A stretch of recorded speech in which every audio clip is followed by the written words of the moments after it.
গতকাল ২৬ তারিখ শনিবার পুলিশ সুপারের পক্ষ থেকে রাজনৈতিক নেতৃবৃন্দ, সাংবাদিক, শিক্ষা প্রতিষ্ঠানের প্রধান, পেশাজীবী সংগঠনের প্রধান এবং ব্যবসায়িকদের দিয়ে একটা মত বিনিময় সভা অনুষ্ঠিত হয়।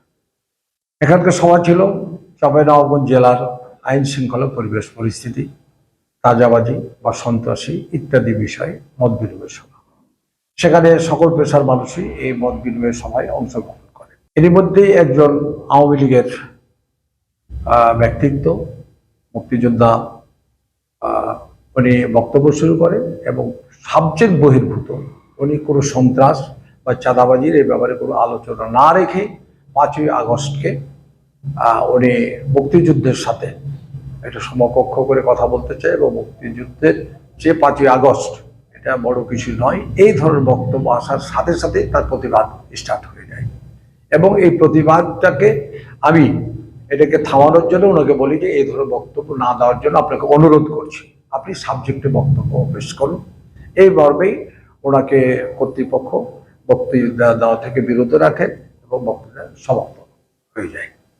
এখন এই ঘটনার পরিপ্রেক্ষিতে একটা সামান্য ঘটনা, যেটার সাথে আজকে জামাত এবং মুক্তিযোদ্ধার এই বিষয়টিকে হাইলাইট করা হচ্ছে, এটা আসলে এটা হাইলাইট করার কোনো প্রয়োজন নেই, এটা আমি এটা পছন্দ করি না। কারণ যে আসল ঘটনা সেটাই আমি ব্যক্ত করলাম।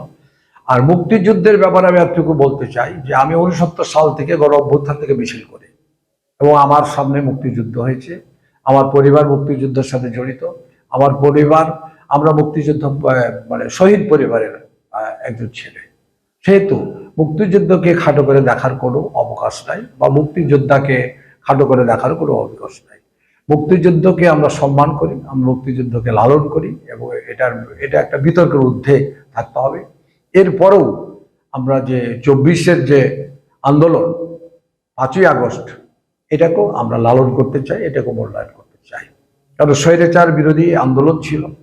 গত এই আন্দোলনে জামাত ইসলামীর ৫ জন দায়িত্বশীলকে ফাঁসি কাস্টে ঝুলানো হয়েছে, গুম করা হয়েছে, আয়না ঘরে নেওয়া হয়েছে, এখনো গুম হয়ে আছে অনেকেই। সেহেতু আমরা এই ধরনের ৫ই আগস্টকে খাটো করে দেখার কোনো অবকাশ নেই, এটা আমি মনে করি। মুক্তিযুদ্ধকেও খাটো করার কোনো অবকাশ নেই। ওনার বক্তৃতাতে বিষয় ছাড়া বক্তৃতা করার কারণে একটা ৫ই আগস্ট এবং ৭১ মুক্তিযুদ্ধর একটা বক্তব্য রাখার ক্ষেত্রেই সকলে এটার প্রতিবাদ করে। বিএনপি, ছাত্র সমন্বয়কারী যারা ছিলেন এবং সকল মানুষ এটার প্রতিবাদ করে যে এই ধরনের বক্তব্য, সাবজেক্ট বহির্ভূত বক্তব্য আসা উচিত নয়। এটাকে মানা করার পরে আবার এগেন উনি বক্তব্য শুরু করেন। এই পদে প্রখরভাবে এটা প্রতিবাদ হয়। তারপরে ওনার কাছ থেকে পুলিশ প্রশাসন মাইক নিয়ে নেয় যে ঠিক আছে, আপনার আর বক্তব্য দেওয়ার দরকার নাই।